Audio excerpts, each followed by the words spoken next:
Hello दोस्तों, good afternoon. नमः संस्कृत्या, आप सभी का एमएस क्लासेस 1 में स्वागत है। आज हम लेकर उपस्थित हुए आश्रम व्यवस्था। जो हमारे आश्रम व्यवस्था से आज हम प्रश्नोत्तरी करेंगे, जिसमें है कि जो हमारे समाज में जो है आश्रम व्यवस्था, जो आश्रम है उसको 4 भागों में बांटा गया है कि प्रथम आश्रम में कौन से व्यक्ति, कौन से लोग जो है रहेंगे। जैसे कि ब्रह्मचर्य आश्रम है, तो ब्रह्मचर्य आश्रम में जो है इसमें शिक्षा का केंद्र है। इसमें जो है बालक है जो है शिक्षा, अध्ययन, अध्यापन का कार्य जो है निर्धारित किया गया है। दूसरे आश्रम को गृहस्थ आश्रम कहा गया है, जिसमें शिक्षा प्राप्त करके जो है बालक जो है गृहस्थ आश्रम में प्रवेश करेगा। गृहस्थ आश्रम प्रवेश करने के बाद वह जो है वानप्रस्थ आश्रम में जाएगा। और चौथा आश्रम हमारा जो है संन्यास आश्रम है। तो इन जो 4 आश्रम है, तो चारों आश्रमों को दोस्तों जो है उसका समय भी निर्धारित किया गया है। जैसे कि हमारी जो आयु है 100, कहा जाता है कि 100 वर्षों का है, तो 100 वर्षों को 25-25 वर्षों में बांट दिया गया कि ब्रह्मचर्य आश्रम को 25 वर्षों तक जो है बालक जो है वह 25 वर्षों तक जो है ब्रह्मचर्य आश्रम रहेगा और शिक्षा को प्राप्त करेगा। उसके बाद उसकी जो शिक्षा पूर्ण हो जाती है, तो 25 वर्ष के बाद जब वह जो प्रवेश करता है गृहस्थ आश्रम में, तो उसका जो जीवन होता है गृहस्थ आश्रम का, वह भी 25 वर्ष का होता है। उसमें जो है उसकी शादी होती है, बच्चे होते हैं, उसके बच्चे का शादी ब्याह सब करके वह जो है सारे कार्यों को करके वह जो वानप्रस्थ आश्रम में प्रवेश करता है। वानप्रस्थ आश्रम के बाद जो अंतिम आश्रम हमारा है संन्यास आश्रम। तो वह अंतिम जो है संन्यास आश्रम जो है हमारा 75 से 100 वर्ष तक होता है, जिसमें जो है व्यक्ति जो इसमें निवास करता है, संन्यास के रूप में जो है अपना जीवन यापन करता है। तो यहाँ पे दोस्तों हम जो है आश्रम व्यवस्था से प्रश्नोत्तरी लेकर उपस्थित हुए हैं, जिसमें हमारा आज का पहला प्रश्न है कि आश्रम शब्द की उत्पत्ति किस धातु व प्रत्यय से हुआ है। पहला प्रश्न है कि आश्रम जो शब्द है, आश्रम शब्द की उत्पत्ति किस धातु, पूछा किस धातु व प्रत्यय से हुआ है। तो दोस्तों आश्रम जो शब्द है यह जो है श्रम धातु और घई प्रत्यय से बना है। किससे है? श्रम धातु, श्रम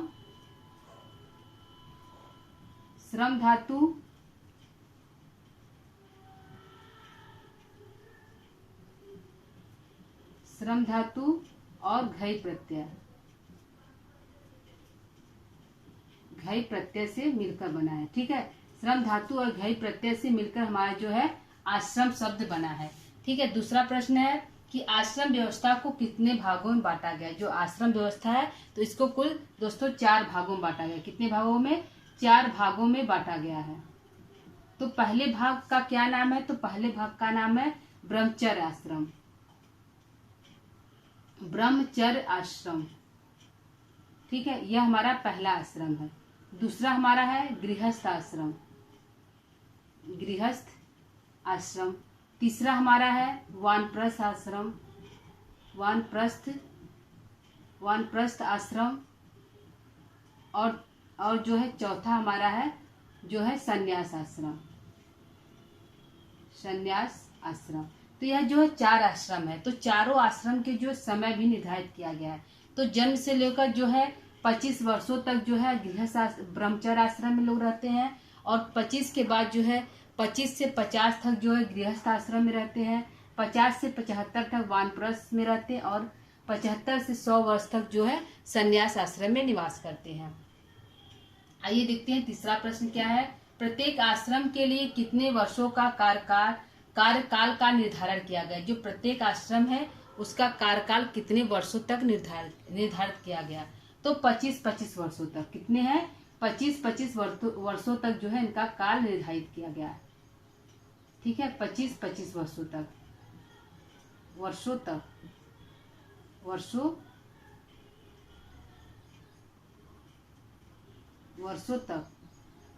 ठीक है, 25-25 वर्षों तक इनका काल निर्धारित किया गया। पहला जो है जन्म से 25 वर्ष तक ब्रह्मचर्य आश्रम में रहेंगे, फिर 50 से 75 तक जो है गृहस्थ आश्रम है। इसी तरह इनका जो है समय निर्धारित किया गया। अगला है आश्रम व्यवस्था किस उपनिषद में सबसे पहले प्राप्त होता है। जो आश्रम व्यवस्था, जो आश्रम को बांटा गया है तो किस उपनिषद में सबसे पहले प्राप्त होता है? तो आश्रम व्यवस्था को दोस्तों हमारे उपनिषद जो है जाबाली उपनिषद, उसमें सबसे पहले प्राप्त हुआ। कौन सा आश्रम है? जाबाली आश्रम। जाबाली आश्रम, जाबाली आश्रम में दोस्तों सबसे पहले प्राप्त हुआ हमारा क्या है? आश्रम व्यवस्था, जिसको 4 भागों में बांटा गया। तो किस उपनिषद में प्राप्त होता है? तो जाबाली उपनिषद में। ठीक है, जाबाली उपनिषद में, जाबाली उपनिषद में सबसे पहले प्राप्त होता है। अगला है प्रथम आश्रम, जो है आश्रम का क्या नाम है? जो प्रथम आश्रम है, प्रथम आश्रम का क्या कार्य है? ठीक है, तो जो प्रथम आश्रम उसका क्या कार्य है दोस्तों? तो उसका कार्य है कि वेदाध्ययन काल, वेदा का अध्ययन करना। क्या है? वेदाध्ययन काल, वेदाध्ययन काल है। ठीक है, पहला हमारा है वेदाध्ययन काल, दूसरा हमारा है, पहला है वेदाध्ययन काल, दूसरा प्रथम आश्रम का क्या कार्य है? तो पहला हमारा हो गया दोस्तों वेदाध्ययन काल, दूसरा हो गया अग्नि का अभिषेक और शिक्षावृत्ति, दूसरा हो गया अग्नि का अभिषेक यानी कि यज्ञ इत्यादि कार्य करना, अग्नि का अभिषेक, और जो है तीसरा हमारा क्या है दोस्तों?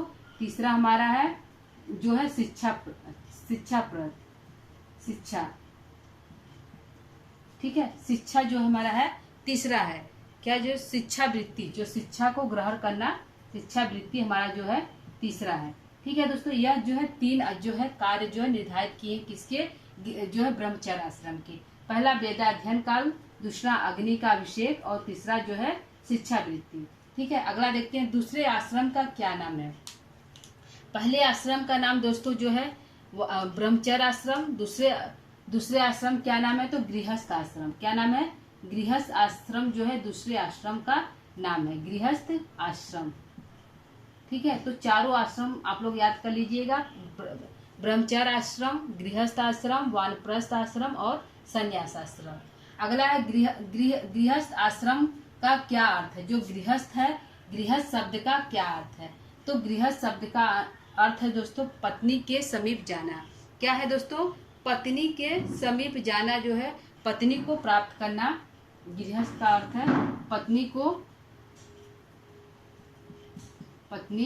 को प्राप्त करना, पत्नी को प्राप्त करना, यह जो है गृहस्थ शब्द का अर्थ है। पूछा है गृहस्थ शब्द का क्या अर्थ है? तो पत्नी को प्राप्त करना। अगला है सबसे श्रेष्ठ आश्रम कौन सा है?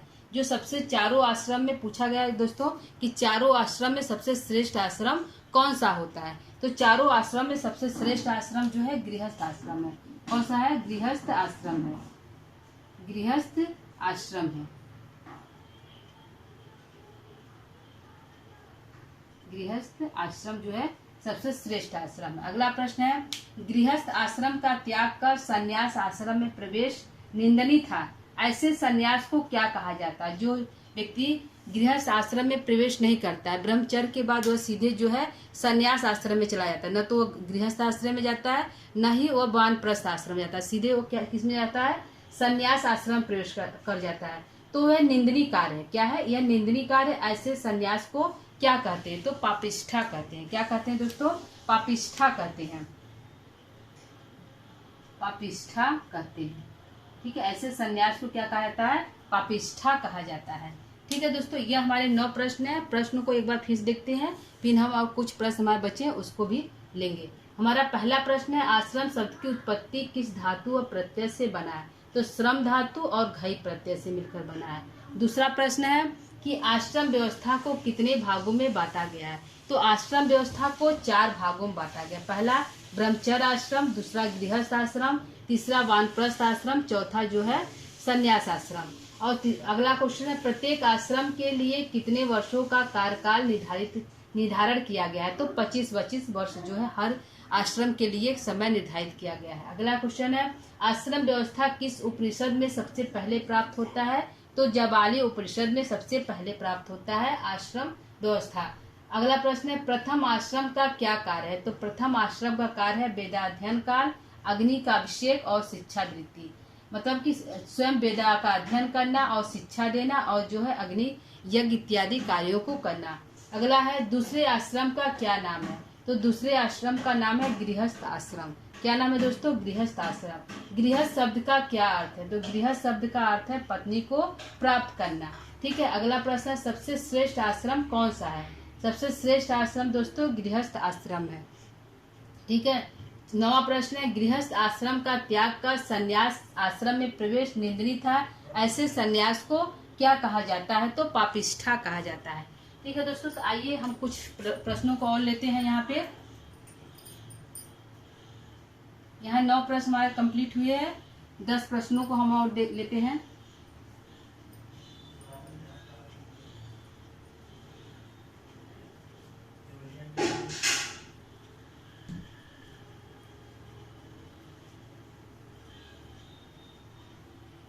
ठीक है, यहाँ पे हम देखते हैं 10वां प्रश्न और लेते हैं।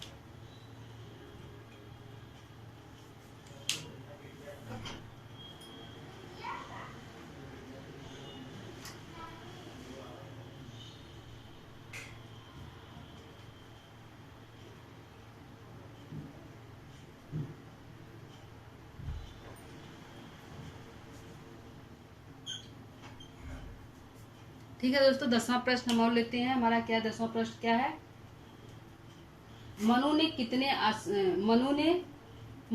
कितने प्रकार के गृहस्थ बताए हैं? मनु ने कितने प्रकार के गृहस्थ बताए हैं? मनु ने कितने प्रकार के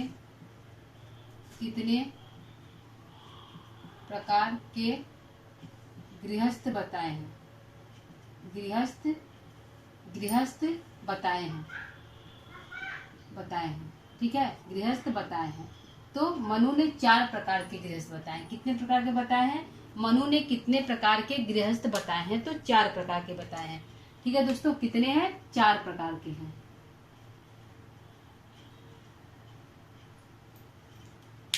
जो है 4 है,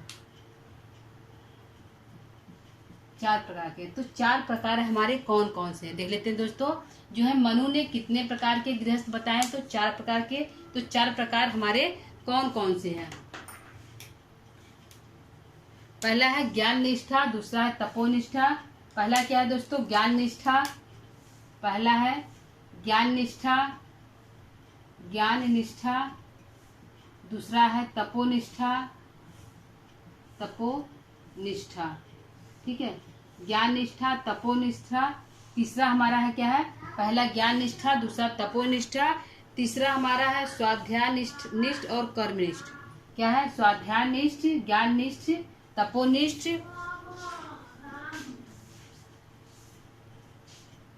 ठीक है, ज्ञान निष्ठ, तपोनिष्ठ और स्वाध्याय निष्ठ और क्या है? और क्या हमारा है? तपोनिष्ठ। अरे, ज्ञान निष्ठ, तपोनिष्ठ, स्वाध्याय निष्ठ और हमारा है कर्मनिष्ठ। ठीक है, क्या है? कर्मनिष्ठ। ये हमारा जो है चौथा है। ठीक है, तो ये 4 प्रकार के जो है मनु ने कितने प्रकार के गृहस्थ बताए हैं? तो 4 प्रकार के बताए हैं। ठीक है, अगला हम क्वेश्चन लेते हैं, एक और लेते हैं कि हमारा है 11वां प्रश्न। 11वां प्रश्न हमारा है कि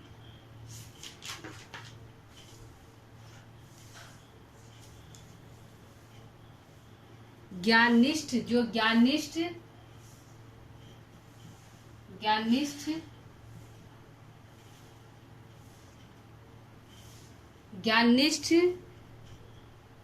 गृहस्थ को किसने सर्वोच्च बताया है? ज्ञाननिष्ठ गृहस्थ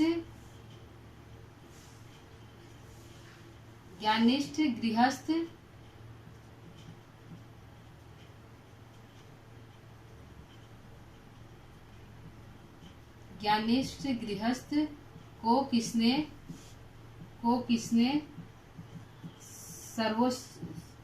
सर्वोच्च बताया है?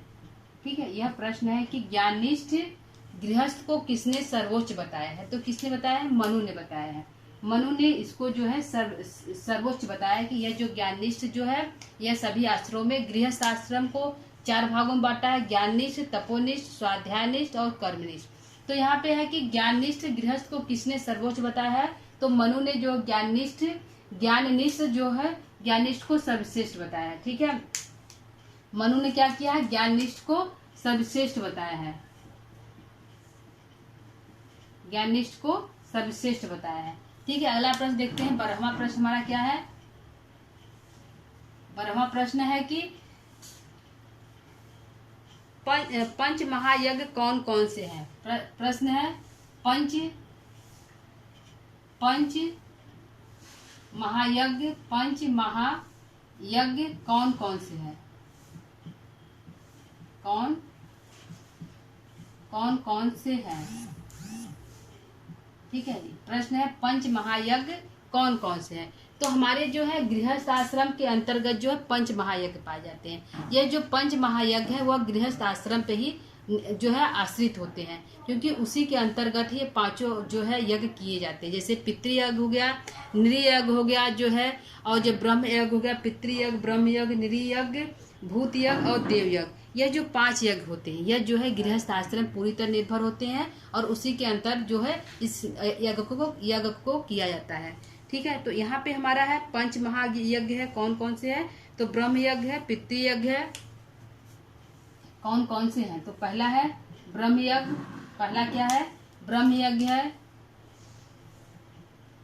ब्रह्म यज्ञ है। दूसरा जो है पितृयज्ञ है, दूसरा पितृयज्ञ है। तीसरा हमारा है देव यज्ञ है, देव यज्ञ है। चौथा हमारा है नृयज्ञ है, नृयज्ञ है। और 5वां भूत यज्ञ है। क्या है दोस्तों? भूत यज्ञ है। ठीक है, 5वां भूत यज्ञ। यह जो है पंच महायज्ञ जो है पाए जाते हैं, ब्रह्म यज्ञ, पितृयज्ञ, देव यज्ञ, भूत यज्ञ और नृयज्ञ। इसमें जो है यह जो है अगला प्रश्न देखते हैं दोस्तों क्या है। तो अगला प्रश्न है कि 13वां है कि जो पंच यज्ञ है यह किस पर आश्रित होता है?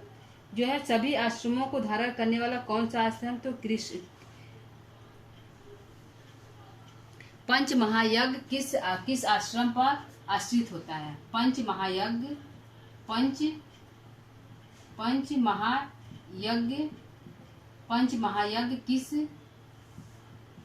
किस आश्रम पर आश्रित होता है?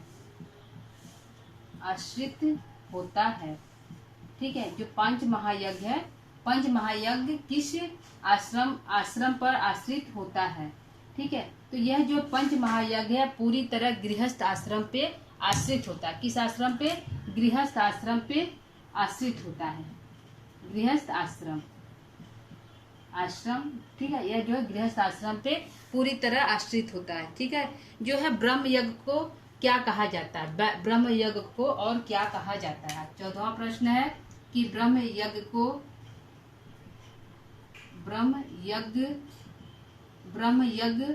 को क्या कहा जाता है?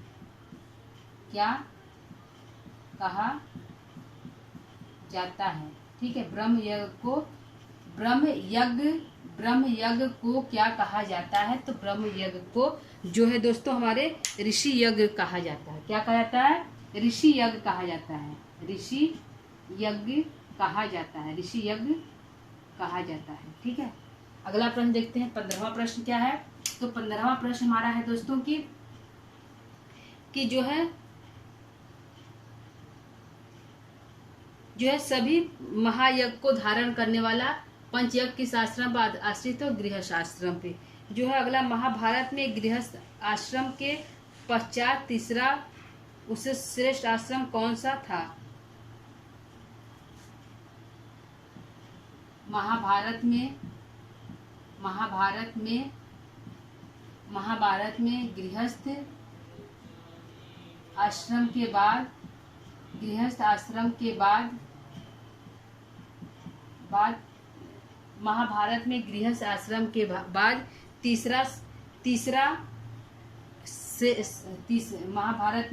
आश्रम के बाद तीसरा श्रेष्ठ आश्रम कौन सा था? श्रेष्ठ आश्रम कौन सा कौन सा था, कौन सा था। ठीक है दोस्तों, यहाँ पे है कि महाभारत में गृहस्थ आश्रम के बाद जो तीसरा श्रेष्ठ आश्रम कौन सा था। तो तीसरा श्रेष्ठ आश्रम दोस्तों वानप्रस्थ आश्रम था। क्या था? वानप्रस्थ आश्रम। वानप्रस्थ आश्रम जो है तीसरा था। तीसरा जो था वानप्रस्थ आश्रम था। अगला देखते हैं 16वां क्वेश्चन क्या है। 16वां क्वेश्चन है कि हमारा है कि दोस्तों किस आश्रम को वैखानस और परिवारजक भी कहा जाता है। किस आश्रम को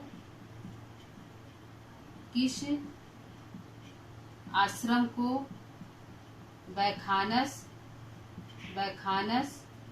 व परिवारजक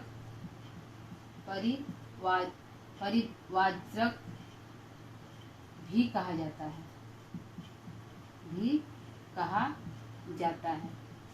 ठीक है दोस्तों, तो किस आश्रम कहा जाता है? तो वानप्रस्थ आश्रम। किस आश्रम को वैखानस और परिवारजक भी कहा जाता है? तो हमारा आंसर होगा दोस्तों कि वानप्रस्थ आश्रम को। किसको कहा जाता है? वानप्रस्थ आश्रम को। वानप्रस्थ आश्रम को दोस्तों यहाँ पे जो है परिवारजक भी कहा जाता है और गृहस्थ भी कहा जाता है। 17वां प्रश्न देते हैं। 17वां प्रश्न हमारा है कि वानप्रस्थ के बाद चौथा एवं अंतिम आश्रम कौन सा है। वानप्रस्थ के बाद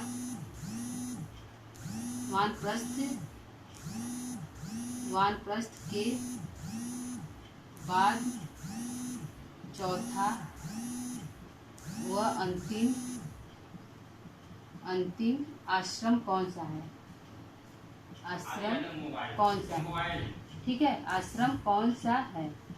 ठीक है, यहाँ प्रश्न है कि वानप्रस्थ के बाद चौथा व अंतिम आश्रम कौन सा है। तो हमारा संन्यास आश्रम है। कौन सा है? संन्यास आश्रम है।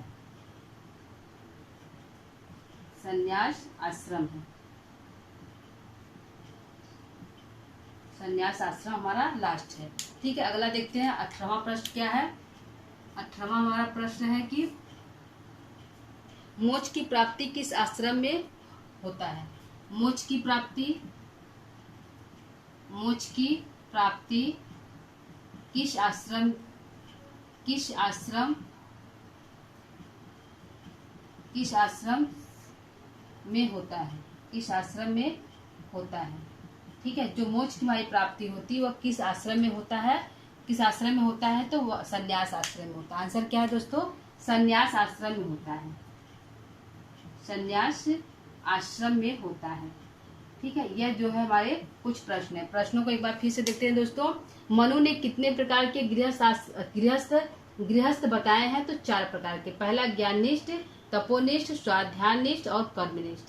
अगला क्वेश्चन है ज्ञाननिष्ठ गृहस्थ को किसने सर्वोच्च बताया है। तो मनु ने कहा कि जो ज्ञाननिष्ठ हमारा जो है आश्रम, जो गृहस्थ के अंतर्गत ज्ञाननिष्ठ है वह सर्वश्रेष्ठ है। अगला पंच महायज्ञ कौन कौन से हैं। तो पंच महायज्ञ जो हमारे 5 है, जो है पूरी तरह जो है गृहस्थ आश्रम पे आश्रित है। तो ब्रह्म यज्ञ है, पितृयज्ञ है, देव यज्ञ है, नृयज्ञ है और भूत यज्ञ है। अगला है पंच महायज्ञ किस आश्रम पर आश्रित होता है। तो गृहस्थ आश्रम पे होता है। ब्रह्म यज्ञ को क्या कहा जाता है? तो ऋषि यज्ञ भी कहा जाता है। महाभारत में गृहस्थ आश्रम के बाद तीसरा श्रेष्ठ आश्रम कौन सा है। तो वानप्रस्थ आश्रम है। किस आश्रम को वैखानस व परिवारजक भी कहा जाता है दोस्तों। तो वानप्रस्थ आश्रम को वैखानस और परिवारजक भी कहा जाता है। अगला वानप्रस्थ के बाद चौथा व अंतिम आश्रम कौन सा है। तो संन्यास आश्रम है। मोक्ष की प्राप्ति किस आश्रम में होता है। तो संन्यास आश्रम में होता है। ठीक है दोस्तों, ये हमारे जो 18 प्रश्न है। ठीक है, 2-3 प्रश्न हमारे और हैं दोस्तों, तो उसको भी हम देख लेते हैं। 2-3 प्रश्न हमारे और बच रहे हैं जो आश्रम से है, जो हमारा चैप्टर कंप्लीट हो जाएगा दोस्तों। तो 19वां प्रश्न देखते हैं। 19वां हमारा प्रश्न है। 19वां हमारा प्रश्न है दोस्तों कि शूद्र किस आश्रम में प्रवेश नहीं कर सकते हैं। शूद्र किस आश्रम में प्रवेश नहीं कर सकते हैं। इस आश्रम में प्रवेश नहीं कर सकते हैं।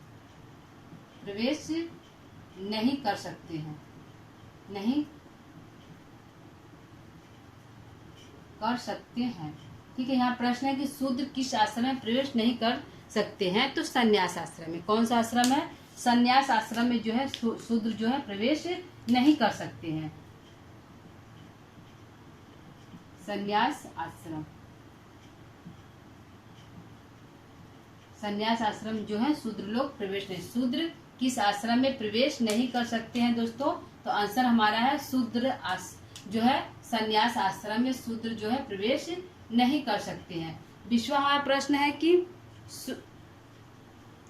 पुरुषार्थ के कितने मेरुदंड है? जो है पुरुषार्थ के कितने मेरुदंड है? पुरुषार्थ के कितने मेरुदंड है? कितने मेरुदंड है? ठीक है, पुरुषार्थ के कितने मेरुदंड है? तो पुरुषार्थ के कुल जो है पुरुषार्थ कितने हैं? 4 है। धर्म, अर्थ, काम, मोक्ष। तो पुरुषार्थ के कुल जो है 4 मेरुदंड है। कितने दोस्तों? 4 मेरुदंड है। 4 है। यह चारों मेरुदंड जो दोस्तों यह जो है गृहस्थ आश्रम के अंतर्गत आता है, क्योंकि चाहे दोस्तों गृहस्थ नहीं, जो चारों आश्रम है और चारों आश्रम के अंतर्गत जो है यह चारों जो है पुरुषार्थ पाया जा रहा है, जैसे धर्म, अर्थ, काम और मोक्ष। ठीक है दोस्तों, तो यह आज का क्लास हमारा यहीं पर समाप्त होगा, क्योंकि आज का जो है प्रश्नोत्तरी हमारा आश्रम व्यवस्था पे है, तो सारे प्रश्न हमारे समाप्त हो गए हैं। यहाँ पे जो है इम्पोर्टेंट प्रश्न लेकर उपस्थित हुए थे। आज के लिए इतना ही। नमः संस्कृताय।